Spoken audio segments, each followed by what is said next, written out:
Restaurant स्टाईलपेक्षाही जास्त tasty आणि चीजी paneer sandwich बनवूया घरच्या घरी.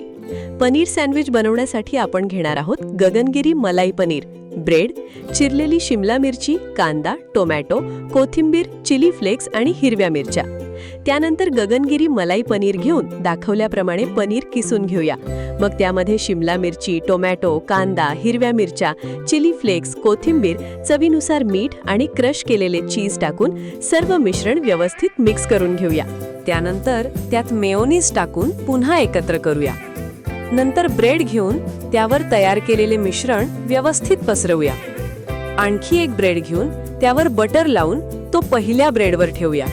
मग एक पॅन गरम करून त्यावर सँडविच ठेवूया आणि वरून बटर लावून दोन्ही बाजूंनी छान गोल्डन आणि क्रिस्पी होईपर्यंत टोस्ट करून घेऊया. तयार झालेले गरमागरम सँडविच प्लेटमध्ये सर्व्ह करूया. फॅमिली सोबत नक्की एन्जॉय करा हे टेस्टी आणि चीजी पनीर सँडविच.